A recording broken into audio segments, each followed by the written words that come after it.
जय जय जय नमोस्तु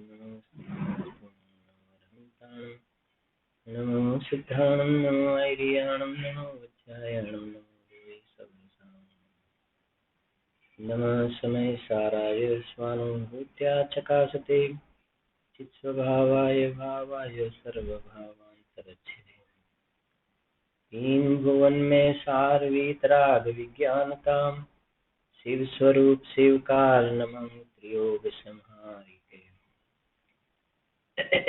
अध्यात्म प्रेमी आत्मज्ञानी पंडित श्री दौलतराम जी द्वारा रचयित छ ढाड़ा ग्रंथ में पांचमी ढाड़ 12 भावना निर्जरा भावना पाठ करीशु अपने निज काल पाय विधि जरना तासो निज काजन सरना तप करी जो कर्म की पावे सोई शिव सुख दरसावे। निर्जराना स्वरूप ने अपने डिफरंट पॉइंट ऑफ व्यू थी अपने समझी रहा छीए। एमा गई कालना स्वाध्याय में छेल्ले आपणे वात करी हती बृहद द्रव्य संग्रह नामनो जे ग्रंथ छे एना आधारे आपणे थोड़ी चर्चा करीशुं। पहला जेनी अंदर 36 नंबरनी गाथा छे 36 गाथा 36 37 ए प्रमाणे गाथा जे छे पेज नंबर से मारा में 167 से एनी अंदर जे सविपाक निर्जरा अविपाक निर्जरा तो सम्यक दृष्टिनी सविपाक निर्जरा मिथ्या दृष्टिनी सविपाक निर्जरा एनी एक चर्चा अहीं आवेली छे। एटले आ बृहद द्रव्य संग्रहनो पण आपणे थोड़ोक आधार लईने चर्चा करवानो भाव बनाव्यो छे। बृहद द्रव्य संग्रह खूब ज सुंदर ग्रंथ है। अध्यात्मनी घणी चर्चा एनी अंतर्गत आवेली है। पूज्य गुरुदेव श्रीना एना उपरना सुंदर प्रवचनो पण थयेला है।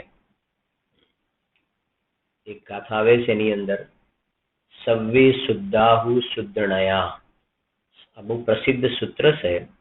सव्वे शुद्धाहु शुद्धणया शुद्ध नहीं थी जोवामां आवे तो सर्व जीवो शुद्ध छे। 2 मिनिट चर्चा कहीं आवी छे आपणा विषय पर ज शुद्ध नहीं थी जोवामां आवे तो सर्व जीव शुद्ध छे। हूँ तमने कही दूं जरा गाथा नंबर आमां 13 गाथा छे लगभग मोटे भागे 13 गाथा छे 13 नंबरनी गाथा अने बहु ज खूब सुंदर छे। आज आपणे सामे ग्रंथ आवी गयो छे तो जराक जोई लईए एने।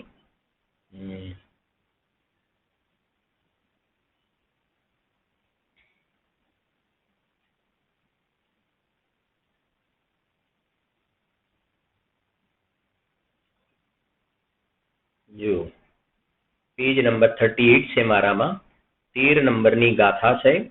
13 नंबरनी गाथा आ तमे लखी पण देजो याद पण राखजो। 2 मिनिट में आपणे समजीशुं ने એટલે ખ્યાલ પણ આવશે કે આ બહુ મોટી વાત મૂકી છે એમને। જો 13 નંબરની ગાથા છે એમાં જે લખ્યું છે ને એનો નીચે ગુજરાતી અનુવાદ લખ્યું છે 14 માર્ગના ગુણથાણ नय अशुद्ध संसारी मान निश्चय सर्व जीव है शुद्ध। आ खास लेवू छे निश्चय सर्व जीव है शुद्ध नाही भेद चेतन नित बुद्ध। तो ये प्राकृत में तमारे खास जोवानुं छे।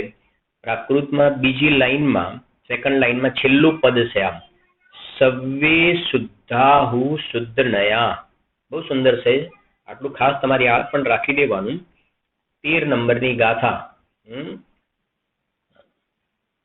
सव्वे शुद्धाहु शुद्ध नया। सव्वे शुद्धाहु शुद्ध नया। शुद्ध नहीं थी जोवामां आवे तो बधा जीवो शुद्ध छे। बधा गुरुदेव कहता बधा भगवान छो।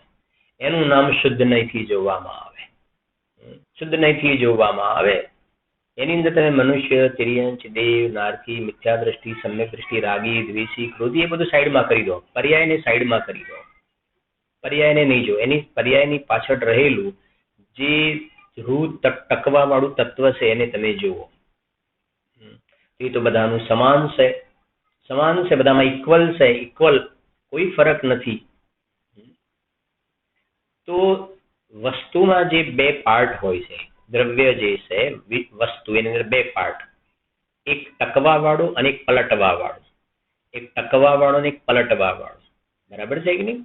તો એ જે ટકવા વાળું પાર્ટ છે, ટકવા વાળો પાર્ટ, એને ત્રિકાલી દ્રવ્ય કહેવાય. ટકવા વાળા પાર્ટને ત્રિકાલી દ્રવ્ય. અને એક પલટવા વાળું પાર્ટ છે એ છે પર્યાય. પલટવા વાળું પાર્ટ છે પર્યાય. બરાબર. હવે કહે છે કે જે પલટવા વાળો પાર્ટ છે, જેને પર્યાય કહીએ, જેમાં મોહ, રાગ, દ્વેષ, ક્રોધ, માન બધું જોવામાં આવે, પણ એ જ વખતે દ્રવ્ય સ્વભાવની સમીપ જઈને જોવામાં આવે તો એ તો શુદ્ધ બુદ્ધ ચૈતન્ય ગણશે. હવે આ જે બે પાર્ટ થઈ ગયા, જેમ એ સોનાની વીંટી, સોનાની વીંટી છે તો એમાં તમે સોનું પણ જોઈ શકાય. એક દ્રષ્ટિ એવી છે કે તમે સોનાને જુઓ. એક દ્રષ્ટિ એવી છે કે તમે શેપ જોવો છો, વીંટી છે, હાર છે, ચેન છે. એ જે એ ઓબ્જેક્ટ છે એની અંદર બે પ્રકારની કેરેક્ટરિસ્ટિક છે. બરાબર છે કે નહીં? એમાં તમે ગોલ્ડ જોવો છો, ગોલ્ડ પણ દેખાય છે. એનો શેપ જોવો છો તો શેપ પણ દેખાય છે. બરાબર છે ને? એમ આ દ્રવ્ય જે છે, વસ્તુ જે છે એની અંદર બે પાર્ટ છે. એક ટકવા વાળો પાર્ટ દ્રવ્ય અને બીજો પલટવા વાળો પાર્ટ. હવે અહીંયા કેવું છે, સંસારી જીવ છે ને, સંસારી જીવ એને પર્યાય નહીંથી, અશુદ્ધ નહીંથી જોવામાં આવે. અશુદ્ધ નહીંથી. બરાબર છે ને? તો પર્યાયની અંદર મોહ, રાગ, દ્વેષ છે. પર્યાયમાં મોહ, રાગ, દ્વેષ છે. પર્યાયની અંદર મોહ, રાગ, દ્વેષ છે અને દ્રવ્ય શુદ્ધ છે. તો સંસારી જીવો જે છે ને એ કહે છે અહીંયા શુદ્ધ નહીંથી જોવામાં આવે તો શુદ્ધ છે. સિદ્ધ ભગવાનની વાત કરીએ, સિદ્ધ ભગવાન, તો સિદ્ધ ભગવાન દ્રવ્યથી પણ શુદ્ધ, પર્યાયમાં પણ શુદ્ધ છે. સિદ્ધ ભગવાન દ્રવ્ય અપેક્ષાએ પણ શુદ્ધ, પર્યાય અપેક્ષાએ શુદ્ધ. એટલે સિદ્ધ ભગવાન સર્વથા શુદ્ધ. સિદ્ધ ભગવાન કેવા કહેવાય? સર્વથા શુદ્ધ. દ્રવ્ય અપેક્ષા અને પર્યાય અપેક્ષાએ શુદ્ધ છે. જ્યારે સમજો હવે, જ્યારે જગતના કોઈ પણ જીવને શુદ્ધ નહીંથી જોવામાં આવે તો સિદ્ધ હોય કે સંસારી હોય, એનો જે પેલો ટકવા વાળો પાર્ટ છે ને એ તો કહે છે કે બધાનો શુદ્ધ જ છે. સંસારી અને સિદ્ધનો એમાં ફરક પડતો નથી. એમાં ફરક નથી પડતો. એટલે લખી જો, સવ્વે શુદ્ધાહુ શુદ્ધનયા. શુદ્ધ નહીંથી જોવામાં આવે, શુદ્ધ નહીંથી, તો જેવો સિદ્ધ ભગવાનનો શુદ્ધાત્મા છે ને એવો જ મારો શુદ્ધાત્મા છે.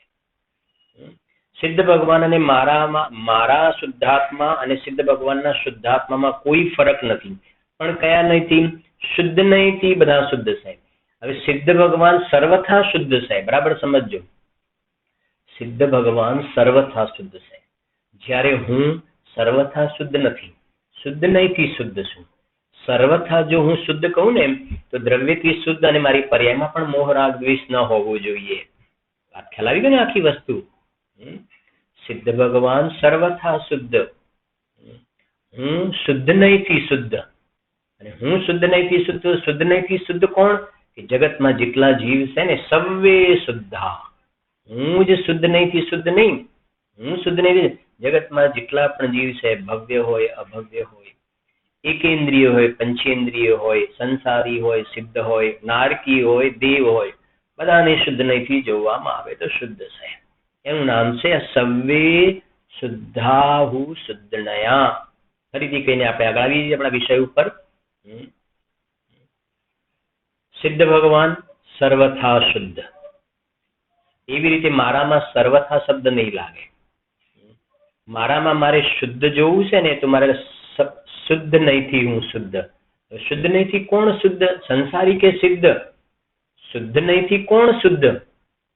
શુદ્ધ નહીંથી કોણ શુદ્ધ? સંસારી કે સિદ્ધ કે બધા જ? શુદ્ધ નહીંથી બધા શુદ્ધ. અને સર્વથા શુદ્ધ કોણ? સિદ્ધ ભગવાન. ફરીથી, સર્વથા શુદ્ધ કોણ? સિદ્ધ ભગવાન. અને શુદ્ધ નહીં થી શુદ્ધ કોણ? કે સંસારી અને સિદ્ધ બધા. સંસારી અને સિદ્ધ બધા શુદ્ધ નહીં થી શુદ્ધ. એ આ સર્વે શુદ્ધાહુ શુદ્ધ નયા. આ બહુ પ્રસિદ્ધ સૂત્ર છે. ઉદયસિંહના પ્રવચનમાં ઘણી વાર યાદ કરે છે. અને આપણી સામે આજે બૃહદ દ્રવ્ય સંગ્રહ આવી ગયું. અને આ ગાથા એટલા માટે આપણને બહુ બીજી પણ અમુક ક્રીમ ગાથાઓ છે તો બધી ક્રીમ ગાથાઓ, પણ અત્યારે આપણે આનો થોડુંક આવી વાત એટલી ટચ કરી છે. આવીએ હવે આપણે 36 નંબર ગાથા. જુઓ ગાથા 36 શું કહે છે. જો હવે એ 36 ગાથાની ઉપરની ઉત્થાનિકા છે, એની ઉપરની 36 ગાથાની ઉપર ઉત્થાનિકા. હવે સમ્યક દ્રષ્ટિ જીવને સંવર પૂર્વક નિર્જરા તત્વ કહે છે. આ ખાસ હેડિંગ અગત્યનું છે. સમ્યક દ્રષ્ટિ જીવને સંવર પૂર્વક નિર્જરા, એટલે આ જે ટોપિક ની અંદર જે નિર્જરા આવવાની ને, નિર્જરા એ સમ્યક દ્રષ્ટિની નિર્જરાની વાત છે. સમ્યક દ્રષ્ટિની નિર્જરાની, મિથ્યા દ્રષ્ટિની નિર્જરા નહીં. જે આપણે ભણે ને મિથ્યા દ્રષ્ટિની નિર્જરા જો થાય છે પણ સામે બંધાય છે. કાલે આપણે 6 પોઈન્ટ થી સમજ્યા હતા. મિથ્યા દ્રષ્ટિ જે છે એને નિર્જરા તો થાય છે પણ સામે કર્મ બંધાય છે, એટલે એની વાત નથી. એટલે સંવર પૂર્વકની નિર્જરા. સંવર પૂર્વકની નિર્જરા એટલે જૂના ખર્યા, નવાની બ્રેક વાગી ગયા, આ એની વાત છે. ત્યારે મિથ્યા દ્રષ્ટિને જૂના ખર્યા, નવા આવ્યા, એની વાત નથી. ગાથાનો પાઠ કરીએ છીએ આપણે. જો જથા કાલ અર તપ પર ભાવ, કર્મ નિર્જરે રસ દે જાય, જીની ભાવની તે હોય સુભાવ, કર્મ જડે એમ દોય ગિનામ. ગાથા છે જે ભાવથી, એટલે આત્માના જે ભાવથી, ભાવ નિર્જરા દ્રવ્ય નિર્જરાની બે વાત કરવી છે ને, આત્માના જે ભાવથી યથા સમય અથવા, આ બીજી વાત, યથા સમય અથવા તપ વડે ફળ દઈને, યથા સમય અને બીજું અથવા તપ વડે ફળ દઈને કર્મ પૂદગલો નષ્ટ થાય છે તે નિર્જરા ભાવ નિર્જરા જાણવી, તથા કર્મ પૂદગલોનું નષ્ટ થવું તે નિર્જરા દ્રવ્ય નિર્જરા જાણવી. એ પ્રમાણે નિર્જરા બે પ્રકારની છે. એટલે ભાવ નિર્જરા અને દ્રવ્ય નિર્જરાની વાત કરી. ટીકા જોઈએ આપણે. ણેયા વગેરે સૂત્રનું વ્યાખ્યાન કરે છે. ણેયા એટલે જાણવી. શું? જુઓ, કદાચ કોઈની પાસે ગ્રંથ ન હોય તો થોડું ધ્યાનથી સાંભળજો. આપણે થોડુંક વાંચીશું પણ ખરા, બરાબર? વાંચવાનું થોડું વધારે થશે. જ્યાં આપણે રોકાવાનું છે ને ત્યાં રોકાઈશું આપણે. જુઓ, ભાવ નિર્જરા તે કોણ? હવે ભાવ નિર્જરા કોને કહેવાય? તો શું કહેવું છે? જુઓ, મેં તમને કહ્યું ને અધ્યાત્મ ખૂબ ભરેલું છે આની અંદર. આપણે લોક ભાવનામાં પણ આની થોડી ચર્ચા કરીશું એટલે ખ્યાલ આવશે. ઘણી બધી જગ્યાએ એમને અધ્યાત્મથી બહુ સમજાવી છે વાત. સાંભળજો શબ્દો એક એક. જુઓ, નિર્વિકાર પરમ ચૈતન્ય રૂપ ચિત્ત ચમત્કારના અનુભવથી. આત્માનો અનુભવ, ખાલી આત્માનો અનુભવ એવું ના લખ્યું, આત્માનો અનુભવ, પણ નિર્વિકાર પરમ ચૈતન્ય રૂપ ચિત્ત ચમત્કારના અનુભવથી ઉત્પન્ન, એના અનુભવથી શું ઉત્પન્ન થયું? એનાથી ઉત્પન્ન સહેજાનંદ. સહેજાનંદ, કૃત્રિમ આનંદ નહીં, અતિન્દ્રિય આનંદ. સહેજાનંદ, સહેજાનંદ. હવે બહારમાં તો શું કે આપણે લાફિંગ ક્લબમાં જવું પડે, હસવાની ક્લબ, લાફિંગ ક્લબમાં જઈએ છીએ. સમજાય? સહેજ આનંદ. અહીંયા તો સહેજ આનંદ. આ ચૈતન્ય ક્લબમાં જાને એક વખતે અંદરમાં, આ તો જા અંદરમાં. અમે ફલાણી ક્લબના મેમ્બર છીએ, ફલાણી ક્લબના મેમ્બર છીએ. હવે એ તો બહારમાં એકલી પાપ બાંધવાની વાતો છે ને. અહીંયા તો ભગવાન બનવાની આ ચૈતન્ય ક્લબ છે. એની અંદર તું ચાલે તો જા. જો એ કહે છે નિર્વિકાર પરમ ચૈતન્ય રૂપ ચિત્ત ચમત્કારના અનુભવથી ઉત્પન્ન સહેજાનંદ જેનો સ્વભાવ છે. સહેજાનંદ જેનો સ્વભાવ છે. જીવ આનંદ શોધવા માટે ક્યાંય ને ક્યાંય જાય ને. નથી કહેતા કે અમે ફલાણી જગ્યાએ હવા ખાવા માટે જઈએ છીએ. હવા ખાવાના સ્થળ કે હવા ખાવા માટે. બોલો, હવે વાયુકાય જીવ આજીવ અનંતવાર નથી બને. વાયુકાય જીવ બને છે ને, હવા ખાવા જઈએ છીએ. હવે કાંઈ નહીં, આ સંઘની પંચેન્દ્રિય થયો, જૈન કુળમાં જન્મ્યો ને આની બુદ્ધિ આટલી જાય, હવા ખાવા જઈએ છીએ, હવા ખાવા. ગજબ થઈ ગઈ વાત ને. હવા ખાવા માટે ત્યાં જવું પડે, અહીંથી આપી હવા. હિલ સ્ટેશન ઉપર કહે ને, હિલ સ્ટેશન ઉપર જઈએ છીએ. સમજાય છે ને? હું કહું છું હિલ સ્ટેશન ની વાત આવે ત્યારે હું તમને કહું, સોનગઢ હિલ સ્ટેશન કહેવાય કે ના કહેવાય? બોલો, શું બોલ્યા તમે? Songadh hill station? સમિત શિખર એટલા માટે ના બોલ્યું કે સમિત શિખર તમને પેલો પહાડ દેખાશે એટલે કહેશો હિલ સ્ટેશન. સોનગઢ નું પણ આવે, સમિત શિખર ની વાત પછી સમજવી તમારે. પાવાપુરી હિલ સ્ટેશન કહેવાય કે ના કહેવાય? સોનગઢ હિલ સ્ટેશન કહેવાય કે ના કહેવાય? Songadh hill station. જુઓ, આ મોહી અજ્ઞાની જીવ છે ને, એ જે રીતે માપ કાઢે છે ને, આ ધર્મના ક્ષેત્રમાં માપ અલગ છે. હિલ સ્ટેશન એટલે ઊંચાઈ વાળું સ્થળ. તો એક તો ક્ષેત્રની ઊંચાઈ હોય છે અને એક ભાવોની ઊંચાઈ હોય છે. તો બહારમાં પેલા જે કહેવાય ને, બહારમાં જે ફરવાના સ્થળો ઉપર જે હિલ સ્ટેશન ઉપર જાય છે ને, ત્યાં ક્ષેત્રની અપેક્ષાએ તો તું ઉપર ચડ્યો, પણ ભાવોની અપેક્ષાએ ગરી ગયો, ભાવોની અપેક્ષાએ નીચે પડી ગયો. કેમ કે એ જગ્યાએ જવા માટે પહેલાથી કેટલા ભાવો કર્યા, ત્યાં જઈને પણ પાપ બાંધે, આવીને પણ પાછા એના બધા ફોટા જોવે કે જે પ્રમાણે એને વાગોડ કરે ને. તો શેનું હિલ સ્ટેશન? એ તો ખાઈ સ્ટેશન છે પડવાનું. સોનગઢ હિલ સ્ટેશન તો ક્ષેત્ર નહીં, એટલે પેલી ઊંચાઈ વાળી અપેક્ષા વાત નહીં. ક્ષેત્ર તો ખરું જ, સુવર્ણપુરી તો ક્ષેત્ર છે, એ અપેક્ષા એક ક્ષેત્ર. પણ તું પેલી હાઈટ વાળી વાત કરે છે ને, ઊંચાઈના શબ્દમાં પ્રયોગ કરું છું. તો ત્યાં સોનગઢમાં જતા ભાવોની ઊંચાઈ, ત્યાં ખાલી પેલા પગ મુકતા જ ભાવોની, જેમ જેમ નજીક જઈએ ને, ગુરુદેવશ્રીની હાજરીને તો વાત જ શું કરવી. એમને એમ પણ ત્યાં જઈએ છે તો પણ એકદમ સહેજ નૈમિત્તિક સંબંધ છે ને, ભાવો કેવા વિશુદ્ધ બને છે. એ તો ભાવોની ઊંચાઈ કે હા સોનગઢ હિલ સ્ટેશન છે, ભાવોની ઊંચાઈ વાળું. અને પેલા બહારમાં ક્ષેત્રથી તું ઉપર જાય ને, તો એ ત્યાં જઈને લડતા હોય, બે જઈને લડતા હોય. આવું પણ જોવામાં આવે છે જગતનું સ્વરૂપ આવું. તો જુઓ, અહીંયા કેવા શબ્દો લખ્યા છે, જુઓ, ઉત્પન્ન સહેજાનંદ. આ સહેજાનંદ છે, અંદરમાંથી સહેજાનંદ. જુઓ, આ છે રિયલ હિલ સ્ટેશન. તો આ નિર્વિકાર પરમ ચૈતન્ય રૂપ ચિત્ત ચમત્કારના અનુભવથી ઉત્પન્ન સહેજાનંદ જેનો સ્વભાવ છે, એવો સુખામૃત રૂપ રસના. જો સહેજાનંદ જેનો સ્વભાવ છે એવો સુખામૃત રૂપ રસના, સુખ અમૃત રસના, સુખામૃત રસના આસ્વાદ રૂપ ભાવ, તે ભાવ નિર્જરા. આવો જે અંદરમાં ભાવ બન્યો ને, આવી અંદર પર્યાયની અંદર જે કહ્યું ને, શુદ્ધિની વૃદ્ધિ આપણે કહીએ છીએ ને, નિર્જરામાં શુદ્ધિની ઉત્પત્તિ પછી શુદ્ધિની વૃદ્ધિ.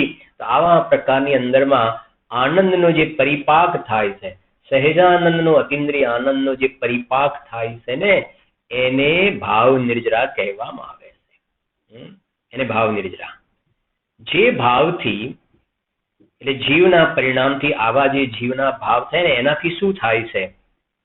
તો કે છે જીર્ણ થાય છે, એટલે કે પડી જાય છે, એટલે ગળી જાય છે, એટલે કે નાશ પામે છે. કોણ? તો કે છે નાશ પામે છે કોણ? કે કર્મરૂપી શત્રુઓનો નાશ કરનાર પોતાનો જે શુદ્ધાત્મા છે, એનાથી વિપરીત કર્મરૂપી પૂદગલ દ્રવ્ય.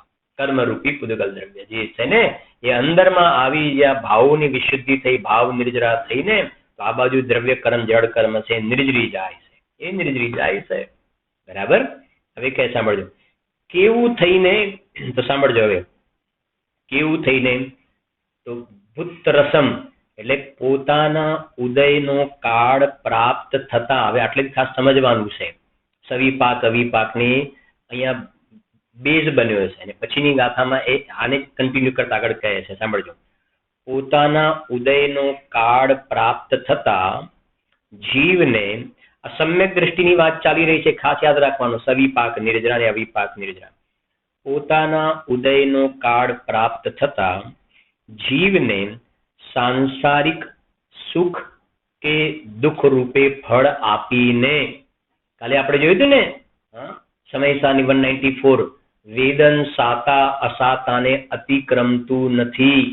વેદન જોવામાં આવે છે. હવે કે જો ઉદયનો કાળ પ્રાપ્ત થતા જીવને સાંસારિક સુખ કે દુઃખ રૂપે ફળ આપીને કયા કારણે ગળે છે?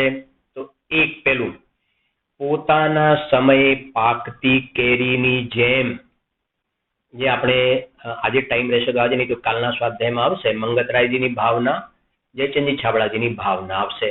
આજે તો કદાચ નહીં આવે, કાલના સ્વાધ્યાયમાં આવી જશે એ બધી વાત. પરમ દિવસથી લગભગ આપણી લોક ભાવના શરૂ થશે. જો પોતાના સમયે પાકતી કેરીની જેમ સવિપાક નિર્જરાની અપેક્ષાએ અંતરંગમાં નિજ શુદ્ધાત્માના અનુભવરૂપ પરિણામના બહિરંગ સહકારી કારણભૂત કાળલબ્ધિરૂપ યથા કાળે નિર્જરે છે. આ અહીંયા સવિપાક નિર્જરાની વાત કરી. દ્રષ્ટાંત આપી કે પોતાના સમયે પાકતી કેરીની જેમ. દ્રષ્ટાંત ને ઝાડ ઉપર જે કેરી છે એનો ટાઈમ થાય ત્યારે પાકે, એ સવિપાક નિર્જરાની વાત કરી. પછી બીજી વાત, માત્ર યથા કાળે જ નથી નિર્જરતા, એ સવિપાક નિર્જરાની વાત, પરંતુ તવેણય એટલે અકાળે પકવેલી કેરીઓની જેમ અવિપાક નિર્જરાની અપેક્ષાએ તપથી પણ નિર્જરે છે. એટલે કહ્યું ને, ઝાડ ઉપરથી કેરી ઉતારી અને ઘાસની અંદર કૃત્રિમ ગરમીથી પકવવામાં આવે તો એ કહે છે કે અકાળે એટલે પેલા કરતા વહેલી પાકી છે તો એના સ્વકાળમાં જ, પણ પેલાની અપેક્ષા એ વહેલી પાકી, બાકી એના કાળમાં જ પાકી છે. પણ પેલાની અપેક્ષા આપણે કહીશું કે અકાળે પકવેલી કેરીઓની જેમ અવિપાક નિર્જરાની અપેક્ષાએ તપથી પણ નિર્જરે છે કે જે તપ, હવે તપથી નિર્જરે છે કે જે તપ સમસ્ત પરદ્રવ્યોની ઈચ્છાના નિરોધ રૂપ અભ્યંતર હોય છે. આ ઈચ્છા નિરોધો તપ આવી ગયું ને, ઈચ્છા નિરોધો તપ એ નાસ્તિથી, આ નિશ્ચય તપના બે ભેદ ભણેલા. ઈચ્છા નિરોધો તપ અને અસ્થિથી કહીએ તો શું જોયું તું? સ્વરૂપ વિશ્રાંત નિસ્તરંગ ચૈતન્ય પ્રતપનાસ્ત તપ. સ્વરૂપમાં વિશ્રાંત, સમસ્ત રાગાદી ભાવ પરીક્ષા હતું ને, જયસેના આચાર્ય દેવનો આધાર લઈને આપણે વાત કરી. વિજયનમ પ્રતપનમ તપ, શુદ્ધોપયોગ એ અસ્થિથી નિશ્ચય તપ અભ્યંતર હોય છે. અને અંતઃ તત્વના સંવેદનના સાધનભૂત અંશન વગેરે 12 પ્રકારનું બહિરંગમાં આ 12 પ્રકારના તપ એ બાહ્ય સાધન ઉપચારથી એને તપ કહેવાય છે. કર્મનું જે ગળવું એ દ્રવ્ય નિર્જરા છે. હવે અહીંયા કહે છે, એક પેરેગ્રાફ છોડી દો આપણે જરાક, એમાં નથી જતા. એમાં લખ્યું છે, હવે છેલ્લે લખ્યું છે, જો વાંચવું હોય તો વાંચી લઈએ એને આપણે જરાક, 4 લીટી એટલે આપણે ભૂલ ના પડે ક્યાંય. જો શંકા, પહેલા જે સડબી કહ્યું હતું તેનાથી જ દ્રવ્ય નિર્જરા આવી ગઈ, તો પછી ફરીવાર સડણમ શબ્દ શા માટે કહ્યો? એનું સમાધાન છે, પહેલા જે સડબી શબ્દ કહ્યો હતો તેના દ્વારા નિર્મળ આત્માના અનુભવનું ગ્રહણ કરનાર ભાવ નિર્જરા નામના પરિણામના સામર્થ્યનું કથન કર્યું હતું, દ્રવ્ય નિર્જરાનું નહીં. એ રીતે દ્રવ્ય અને ભાવરૂપ નિર્જરા 2 પ્રકારની છે. હવે ખાસ ધ્યાન આપજો, સાંભળજો જરાક. આ 36 ગાથામાં બધું આવી જાય છે, બરાબર છે ને? પછી આગળ એક ગાથા તો અલગ છે, બીજી એક ટાઈમ રહેશે તો આપણે જોઈશું એને. અહીં શિષ્ય પૂછે છે, સાંભળજો. અને મેં તમને કહ્યું પણ હતું, અષ્ટપાવડું પણ એક રાખજો આવતીકાલના સ્વાધ્યાયમાં. અષ્ટપાવડ અને પંચાસ્તિકાય, અષ્ટપાવડ ને પંચાસ્તિકાય અને મંગતરાયજીની ભાવના વગેરે, બરાબર. હવે સાંભળજો, અહીં શિષ્ય પૂછે છે, સાંભળજો શિષ્ય, કેમ કે આ વાત ચાલે છે સવિપાક નિર્જરા અને અવિપાક નિર્જરા, બરાબર છે ને? પોતાના કાળમાં અને અકાળે પકવેલી કેરી સમજાય ને, સવિપાક ને અવિપાક. હવે પ્રશ્ન શું છે સાંભળજો. સવિપાક નિર્જરા નરક આદિ ગતિઓમાં અજ્ઞાનીઓને પણ થતી જોવામાં આવે છે. નરકની અંદર મિથ્યા દ્રષ્ટિ જીવો છે બધા, તો એમને પણ સવિપાક નિર્જરા તો જોવામાં આવે. સવિપાક નિર્જરા નરક આદિ ગતિઓમાં અજ્ઞાનીઓને પણ થતી જોવામાં આવે છે. પછી સાંભળજો, તે સમ્યક જ્ઞાનીઓને જ હોય એવો નિયમ નથી. બરાબર સમજો. વાત આ સવિપાક નિર્જરા વિપાક નિર્જરાની ચાલે છે ને, એટલે આ પ્રશ્ન મૂકે વધારે સ્પષ્ટ કરવા માટે કે સવિપાક નિર્જરા તો અજ્ઞાની મિથ્યા દ્રષ્ટિને પણ હોય છે. નરકમાં જો નરકની વાત કરી કે એમને પણ સવિપાક નિર્જરા તો જોવામાં આવે છે, અને સમ્યક દ્રષ્ટિને પણ સવિપાક નિર્જરા, મિથ્યા દ્રષ્ટિને પણ નરકમાં સવિપાક નિર્જરા. સમાધાન સાંભળજો. એટલે તે સમ્યક જ્ઞાનીઓને જ હોય એવો નિયમ નથી, આવું કેવું છે સવિપાક નિર્જરા બે ને હોય. તો સાંભળજો એનો ઉત્તર, સમાધાન સાંભળો. અહીં જે સંવર પૂર્વકની, આ શબ્દ બહુ અગત્યનો છે, અહીં જે સંવર પૂર્વકની મોક્ષના કારણ રૂપ નિર્જરા છે. કેટલા શબ્દો મૂક્યા? સંવર નિર્જરા મોક્ષ બધું આવી ગયું. સંવર પૂર્વકની મોક્ષના કારણ રૂપ, કે જે મોક્ષનું કારણ છે, આપણે જોઈશું મુક્તિ રૂપી દુલ્હનિયા સહેલી છે આ નિર્જરા. એટલે શું લખી જો? સંવર પૂર્વકની મોક્ષના કારણ રૂપ નિર્જરા છે. જ્યારે પેલી મિથ્યા દ્રષ્ટિને જે નિર્જરા છે ને, એ સંવર પૂર્વકની નથી. સંવર પૂર્વકની નથી એટલે મોક્ષનું કારણ રૂપ ના કહેવાય, એ સંસારના કારણ રૂપ નિર્જરા કહેવાય. ક્લિયર થાય છે ને વાત? એક મોક્ષના કારણ રૂપ નિર્જરા અને એક સંસારના કારણ રૂપ નિર્જરા. સમ્યક દ્રષ્ટિને નિર્જરા છે મોક્ષના કારણ રૂપ છે, કેમ કે સંવર પૂર્વકની છે. મિથ્યા દ્રષ્ટિને જે નિર્જરા છે એને સંસારના કારણ રૂપ છે, કેમ કે એને સંવર પૂર્વકની નથી. સંવર પૂર્વકની નથી, એને તો એ ખરે છે ને નવા બંધાતા જાય છે, ખરે છે ને નવા બંધાતા જાય છે. એટલે કહે છે, તો સરસ લાઈનો છે કે સંવર પૂર્વકની, અહીં જે સંવર પૂર્વકની મોક્ષના કારણ રૂપ નિર્જરા છે ને, તે જ ગ્રહણ કરવી, તે જ ગ્રહણ કરવી. જે સાંભળજો, જે અજ્ઞાનીઓની નિર્જરા છે તે તો ગજ સ્નાનવત નિષ્ફળ છે. છે શબ્દ, એટલા માટે ખાસ આપણે લીધું છે. અજ્ઞાનીઓની જે તું કહે છે ને કે નરકની અંદર અજ્ઞાની મિથ્યા દ્રષ્ટિ છે, એમને પણ સવિપાક નિર્જરા થાય છે, પણ એ કહે છે કે એ નિર્જરા તો ગજ સ્નાનવત પછી નિષ્ફળ લખ્યું છે, એનાથી મોક્ષનું ફળ નથી મળતું. અને ગજ સ્નાનવત આપણે એકાદ વખત સમજ્યા પણ છે, 2 વખતે. ગજ સ્નાનવત એટલે હાથીએ સરોવરની અંદર સ્નાન કર્યું, શરીરને ચોખ્ખું કર્યું, ચોખ્ખું કરીને કે માટી ઉતારી, અને પછી સરોવરના કિનારે આવી સૂંઢની અંદર નદીની રેત ભરીને આખું શરીર ધૂળથી લપેટી નાખ્યું. તો શું થયું? શું પેલી જૂની માટી શરીર ઉપર ચોંટેલી જૂની માટી ગઈ અને નવી માટી કેટલી ચોંટી, કેમ કે હવે શરીર ભીનું થઈ ગયું ને માટી ચોંટશે ઘણી. શરીર ભીનું થયું ને એટલે માટી ચોંટશે ઘણી, હવે એને ઘણી રેત ચોંટશે. તો શું થયું? એવી રીતે મિથ્યા દ્રષ્ટિ જીવને જેમ પેલા હાથીને જૂની માટી ખરી નવી માટી ચોંટીને, એમ મિથ્યા દ્રષ્ટિ જીવને જૂના કર્મો ખરે છે અને એના કરતા પણ ખરે છે ઓછા અને બંધાય છે વધારે. એ લખે છે જુઓ, તે તો ગજ સ્નાનવત નિષ્ફળ છે. કેમ? કારણ કે થોડા કર્મ ખરે છે અને તે ઘણા વધારે બાંધે છે. કેમ કે મિથ્યા તો અનંતાનુબંધી છે ને, કોડા-કોડી સાગરોમાં બાંધે છે. ખરે છે થોડા, કારણ કે થોડા કર્મ ખરે છે અને ઘણા બધા ખરે છે, થોડા ને ઘણા વધારે કર્મ અજ્ઞાની મિથ્યા દ્રષ્ટિ જીવ બાંધે છે. એટલે એને કર્મ ખર્યા થોડા અને બંધાયા વધારે, એટલે એની નિર્જરાને ગજ સ્નાનવત નિષ્ફળ કહેવાય, કે સંસારનું કારણ છે. ગુરુદેવના પ્રવચનના આધારે થોડી વાત કરું તો મિથ્યા દ્રષ્ટિની નિર્જરા પરિભ્રમણને વધારનારી છે.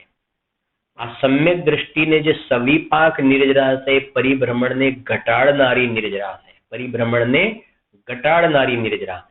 મિથ્યા દ્રષ્ટિની ગજ સ્નાનવત એ પરિભ્રમણને વધારવા વાળી, સમ્યક દ્રષ્ટિ જીવને સવિપાક નિર્જરા એ પરિભ્રમણને ઘટાડનારી નિર્જરા છે. એ કહેજો, કારણ કે થોડા કર્મ ખરે છે અને તે ઘણા વધારે બાંધે છે, તે કારણે તે ગ્રહણ કરવા યોગ્ય નથી.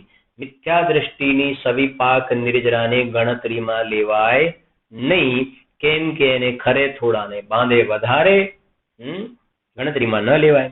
હવે આગળ સરાગ સમ્યક દ્રષ્ટિઓની, હવે સમ્યક દ્રષ્ટિની સવિપાક નિર્જરા એ કેવી? સરાગ નિર્જરામાં આવે સમ્યક કે સમજો ખરે વધારે બંધાય ઓછા. ખ્યાલ આવ્યું ને આખું? પેલાને ખરે ઓછા બંધાય વધારે. જ્યારે આ સરાગ સમ્યક દ્રષ્ટિ જે છે એમની સવિપાક નિર્જરામાં એક ખરે વધારે બંધાય થોડા. બરાબર? જો સરાગ સમ્યક દ્રષ્ટિઓની જે નિર્જરા છે એ સવિપાક નિર્જરા છે તે જો કે અશુભ કર્મોનો વિનાશ કરે છે તો પણ સંસારની, સાંભળજો, તો પણ સંસારની સ્થિતિ ઘટાડે છે. અશુભ કર્મનો તો વિનાશ કરશે. સમ્યક દ્રષ્ટિ જીવ જે છે ને એને આપણે કહ્યું ને કે પેલી 41 પ્રકૃતિ નહીં બાંધે, અશુભ કર્મોનો વિનાશ કરી નાખે, એ નહીં બંધાય. એની નિર્જરા થઈ જાય છે, નથી બંધાતું. અશુભ કર્મનો વિનાશ કરે છે. હવે બાકી જે એને બંધાય છે, સાંભળજો, બહુ ખાસ ન્યાયની બહુ સમજવા જેવી વાત છે કે એને અશુભ કર્મની પ્રકૃતિ જે છે મિથ્યાત્વ અનંતાનુબંધી એની સાથે જે બંધાવા વાળી બધી પ્રકૃતિઓ જે છે ને એનો તો વિનાશ કર્યો એને. પણ હવે કહે છે તો પણ સંસારની સ્થિતિ ઘટાડે છે.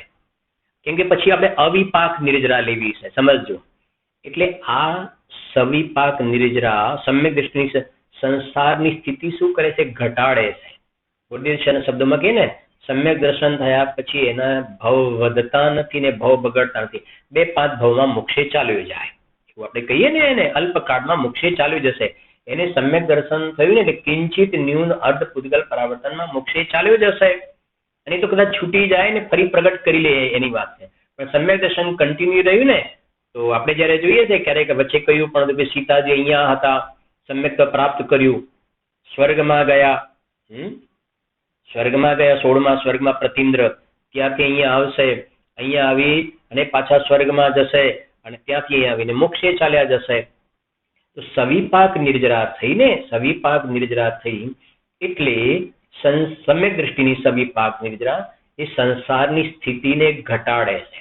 એટલે મિથ્યા દ્રષ્ટિનો તો સંસાર લંબાય છે, આ સંસારની સ્થિતિ ઘટાડે છે. પછી વાંચું છું, સાંભળજો. સંસારની સ્થિતિ ઘટાડે છે. એટલે અવિપાક નિર્જરામાં આપણે શું લઈશું? અવિપાક નિર્જરાની અંદર સંસાર ઘટાડ્યો નહીં, સંસાર મટાડ, એવી જાતિનો અંદરમાં ઉગ્ર પુરુષાર્થ કર્યો. ઉગ્ર પુરુષાર્થ, સંસારને મટાડી દીધો. એટલે 3 મેં તમને કહ્યું ને કે સમજો, સમ્યક દ્રષ્ટિથી લઉં છું. સમ્યક દ્રષ્ટિની સવિપાક નિર્જરા પરિભ્રમણને ઘટાડનારી, મિથ્યા દ્રષ્ટિને સવિપાક નિર્જરા પરિભ્રમણને વધારનારી, અને અવિપાક નિર્જરા છે પરિભ્રમણને મટાડનારી. અવિપાક નિર્જરા પરિભ્રમણને મટાડનારી, સમ્યક દ્રષ્ટિની સવિપાક નિર્જરા પરિભ્રમણને ઘટાડનારી, અને મિથ્યા દ્રષ્ટિની સવિપાક નિર્જરા પરિભ્રમણને વધારનારી. આવી રીતે અંતર પડશે એનું. બરાબર? જો એટલે ને તપ કરી જો કર્મખી પાવે, એ અવિપાક નિર્જરા. સોઈ શિવ સુખ દર્શાવે. અને પેલી ઉપરની પંક્તિ, નિજ કાલ પાય વિધિ ઝરના, તાસો નિજ કાજન સરના. સમજી ગયા? નિજ કાલ પાય વિધિ ઝરના. તો મિથ્યા દ્રષ્ટિ જે છે ને એને તો સવિપાક નિર્જરા છે, કોઈ મતલબની છે નહીં. અને સમ્યક દ્રષ્ટિ થયા પછી પણ એ સમ્યક દર્શન થયા પછી અવિપાક નિર્જરા કરે છે તો એના ફલમાં મુક્તિની પ્રાપ્તિ કરે છે ત્યાં આગળ. બરાબર? જુઓ, હા, એટલે શું કહેજો? તો પણ ફરી વાંચું છું. સરાગ સમ્યક દ્રષ્ટિઓની જે નિર્જરા છે તે જો કે અશુભ કર્મોનો વિનાશ કરે છે તો પણ સંસારની સ્થિતિ ઘટાડે છે. તે ભાવમાં તીર્થંકર પ્રકૃતિ આદિ વિશિષ્ટ પ્રકારના પુણ્ય બંધનું કારણ થાય છે. અને પછી પરંપરાએ મોક્ષનું કારણ થાય છે. અલ્પકાળમાં એ જીવ નિર્વાણ પદને પ્રાપ્ત થઈ જાય છે. પછી વિતરાગ સમ્યક દ્રષ્ટિની વાત કરી અવિપાક નિર્જરાની.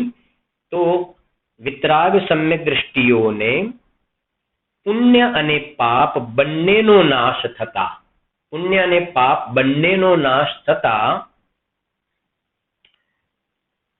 પાપ પુણ્ય સબ નાશ કે જ્ઞાન ભાન પ્રકાશ. સરાગ સમ્યક દ્રષ્ટિ છે ને, સવિપાક નિર્જરાની અંદર અશુભ પ્રકૃતિઓનો તો નાશ કરે છે, પણ સાધક દશામાં પુણ્ય બંધાતું જાય છે વિશેષ. તીર્થંકર પ્રકૃતિ બાંધે, ચક્રવર્તીના પુણ્ય બાંધે, સર્વા સિદ્ધિમાં જાય. પણ પછી અહીંયા આવ્યા પછી નિર્ગ્રંથ મુનિ દીક્ષા અંગીકાર કરે ને જે બાહ્ય સાધન 12 તપ કયા ને, અને એ કહે છે કે અંદરમાં શપક શ્રેણીને યોગ્ય ઉગ્ર પુરુષાર્થ મળે છે, જે આપણે નિર્જરાના ક્રમ જોયા હતા કે નહોતા જોયા. એટલે સવિપાક નિર્જરામાં સ્વભાવ સન્મુક્તાનો પુરુષાર્થ તો છે, પણ ઉગ્ર પુરુષાર્થ નથી, ઉગ્ર પુરુષાર્થ. અને અવિપાક નિર્જરાની અંદર એવા ચોંટી જાય છે, એવો જાતનો ઉગ્ર પુરુષાર્થ ઉપાડે છે. એ ઉગ્ર પુરુષાર્થના ફલમાં એ કહે છે નિર્વાણ પદને પ્રાપ્ત કરી લે છે.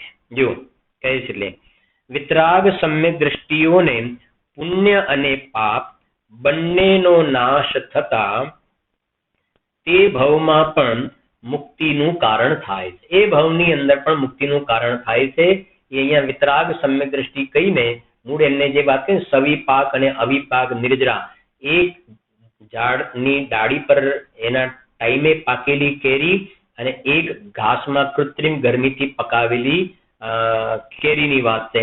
એવી રીતે સવિપાક નિર્જરાની અંદર પરંપરાએ મોક્ષમાં જશે એ વાત નક્કી છે. પરંપરાએ અલ્પકાળમાં મોક્ષે ચાલી જશે સમ્યક દ્રષ્ટિ, પણ એને પણ અવિપાક નિર્જરા જ્યારે પાછો આવીને મુનિ દીક્ષા અંગીકાર કરી અને અંદરમાં જે કહે ને અસંખ્યાત ગુણી નિર્જરા કરીને આગળ વધશે ને, અને એ મોક્ષ દશાને પ્રાપ્ત કરી લેશે. ત્યાં એ શૈલી અહીંયા કથન છે. જો બંનેનો નાશ થતા તે ભાવમાં પણ મુક્તિનું કારણ થાય છે. પેલામાં લખ્યું તીર્થંકર પ્રકૃતિ આદિ પુણ્ય બંધનું કારણ, મિથ્યા દ્રષ્ટિને નહીં થાય પ્રકૃતિનો બંધ.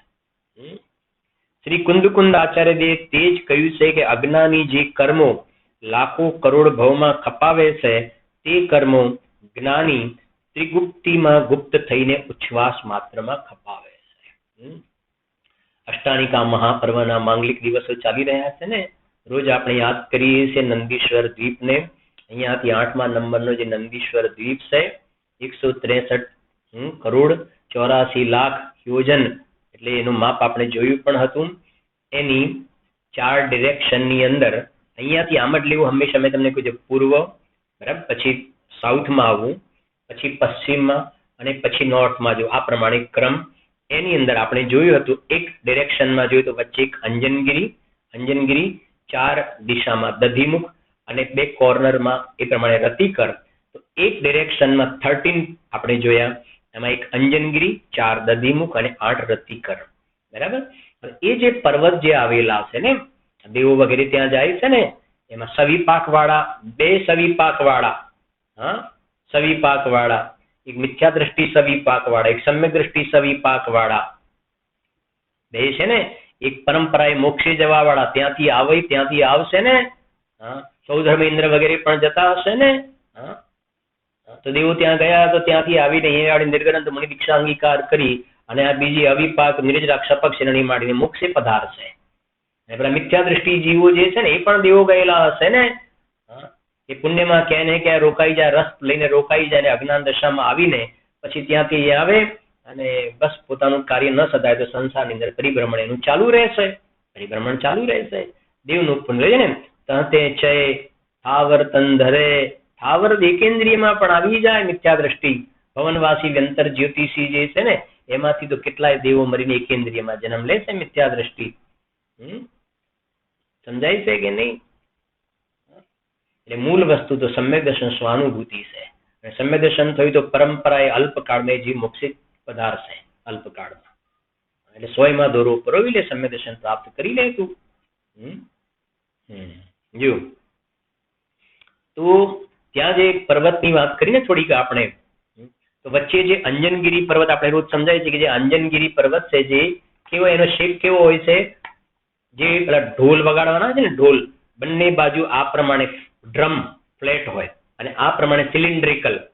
તો એ એવી જાતિના ઉપર કોઈ શિખર વગેરે નથી હોતું, એની પર મંદિર આવી જશે. અત્યારે પર્વતની જ વાત કરીએ છીએ. આ પ્રમાણે સિલિન્ડ્રિકલ ડ્રમ શ્યામ રંગનું હોય છે ને, અને એની હાઈટ જોવામાં આવે તો 84,000 યોજન એની હાઈટ છે. 84,000 યોજન એટલે તમારે એને 4,000 વડે મલ્ટીપ્લાય કરવા એટલે માઇલ મળશે.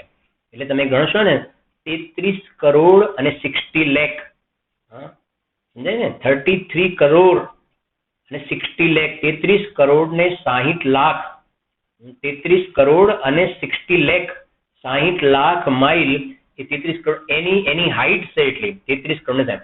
અને એનો ડાયામીટર પણ એટલો છે, વ્યાસ પણ એટલો, 33 કરોડ 60 માઇલમાં જ બોલું છું. યોજન તો પાછું તમારી પાસે યોજન હશે, કઈક યોજન મોટું હશે. મોટાની પણ આપણે ભાવ ભાષણ થાય ને, જેમ 2000ની નોટ અને 2 રૂપિયાની નોટ ફરક પડી જાય ને. હા, એટલે રોજ કે આ બધું ગૂગલમાં ના આવે, આ બધું એ બધું ના આવે. આ તો કેવલ જ્ઞાનનો વિષય છે. આ બધી વાતો લોક ભાવનાની અંદર આપણે વાતો કરી છે ને થોડીક, એની લોકના સ્વરૂપની, લોકમાં રખડવા માટે નહીં, લોકના સ્વરૂપને સમજીને અંદરમાં પોતાના નિજ લોકમાં સમાવવા માટે, ચૈતન્ય લોકમાં સમાવવા માટે લોકના સ્વરૂપને સમજીશું આપણે. જો સમજો તો એ 33 કરોડ ને 60 લાખ એનો ડાયામીટર અને હાઈટ પણ એટલી હોય છે. આ પ્રમાણે હોય છે. પછી જે 4 દધીમુખ આપણે જે કહ્યા ને, 4 દધીમુખ દહીં જેવા જે શ્વેત, એની હાઈટ જે છે 10,000 યોજન, 10,000, અને એને પણ એ પ્રમાણે ડાયામીટર પણ 10,000 નો છે. અને 10,000 ગુણ્યા 4,000 કરી દો તમે, બરાબર, તે જે એનું માપ થતું હોય એ પ્રમાણે 10,000 ગુણ્યા મલ્ટીપ્લાય 4,000 કરી દો તો એ જે માપ આવે એટલા માઇલ નદીમુખ થઈ જશે. અને જે રતિકર જે છે, રતિકર એ એના કરતા નાના છે, સૌથી મોટો. પછી આપણે જ્ઞાનમાં આવવું જોઈએ ને, આપણે પૂજા ભક્તિ અમે ભક્તિ સો નાહી હા કરી થાપના, તો ભક્તિ કરતા હોય તો આપણા જ્ઞાનમાં ક્લેરિટી તો બને છે કે અંજનગીરી આવો હોય, નંદીશ્વર દીપ આવી જગ્યાએ છે, દેવો ત્યાં જાય છે, અને અમે અમારી ભાવના છે તો એ નંદીશ્વર દ્વીપ, એમાં આ અંજનગીરી પહાડ કેવો છે, પછી દધીમુખ આવવા, ને પછી રતિકર જે કોર્નરમાં એનો રંગ કેવા કલરનો હોય, તો બિલકુલ આપણા જ્ઞાનમાં દેખાય ને. આપણા આંખથી થોડું જ્ઞાનથી જ્ઞાન થાય છે ને, તો જ્ઞાનમાં જણાય છે ને. આગમ ચક્ષુ સાહુ આ છે ને આપણી આંખો, આ સામે છે ને, જીનવાણી આંખ છે આપણી, જીનવાણી આંખ છે, આંખ નહીં, જીનવાણી આંખ છે ને જ્ઞાન છે, બસ. તો જુઓ કે એ રતિકર જે પર્વત છે એની હાઈટ છે 1,000 યોજન, 1,000 એટલે 10,000, આ 1,000, અને એનો ડાયામીટર પણ 1,000, અને 1,000 ને મલ્ટીપ્લાય 4,000 કરી દો, એ પ્રમાણે થઈ જશે એનું માપ. તો એટલી એની હાઈટ ને એનો ડાયામીટર એ પ્રમાણે એ જોવામાં આવે છે, બરાબર ને. 1,000 ગુણ્યા 4,000 કરશો તમે, 3 ને 6 ને એ પ્રમાણે જરા થશે ને એનું માપ. જોજો તમે ગણી લેજો એ જે થતું હોય એ પ્રમાણે. આ અંજનગીરી, દધીમુખ ને રતિકર ચારે ડિરેક્શન ની અંદર આવી રીતે પર્વત આવેલા છે. અને 4 પ્રકારના દેવ છે, ભવનવાસી, વ્યંતર, જ્યોતિષી અને વૈમાનિક. ચારેય પ્રકારના દેવો જે છે એ 8 દિવસ સુધી અષ્ટાનિકા 8 દિવસનું આ જે પર્વત છે એની અંદર ભક્તિ પૂજા વગેરે કરતા હોય છે. એની અંદર જે વાત કરીએ આપણે સવિપાક નિર્જરા અને અવિપાક નિર્જરાના આવા પ્રકારના ત્યાં પ્રસંગો બનતા હોય છે. અને ત્યાંથી આવીને કેટલાય જીવો અવિપાક નિર્જરા સવિપાક કરી, ત્યાં સવિપાકની વાત કરીને મિથ્યા દ્રષ્ટિ, સમ્યક દ્રષ્ટિ, ત્યાંથી આવીને અહીંયા અવિપાક નિર્જરા કરીને મોક્ષે પધારે છે, બરાબર. જો હવે કહે છે અહીંયા આગળ શ્રેણિક રાજા છે ને, અત્યારે દરેકમાં લગાવો શ્રેણિક રાજા, એ સમ્યક દ્રષ્ટિની સવિપાક નિર્જરા છે ત્યાં. અને નરકની વાત કરીએ, નરકમાં મિથ્યા દ્રષ્ટિ છે એની સવિપાક અલગ, અને શ્રેણિક રાજાની સવિપાક અલગ છે, બરાબર છે કે નહીં. સર્વાસિદ્ધિના દેવો સવિપાક નિર્જરા, ત્યાંથી આવીને અહીંયા અવિપાક નિર્જરા કરીને નિર્વાણ પદની પ્રાપ્તિ કરશે. સૌધર્મ ઇન્દ્ર છે, લોકાંતિક દેવ છે. જેવું હવે સાંભળજો, થોડીક વાત કરી રહ્યા છે આગળ, એની ચર્ચા આપણે કાલે કરીશું ખરા, અત્યારે થોડો સમય થવા આવે છે ને, પણ પ્રશ્ન સાંભળજો. હવે શું કહે છે અહીંયા આગળ? કોઈ કહે છે કે સમ્યક દ્રષ્ટિઓને વિતરાગ વિશેષણનું શું પ્રયોજન? કોઈ કહે છે કે સમ્યક દ્રષ્ટિઓને વિતરાગ વિશેષણનું શું પ્રયોજન?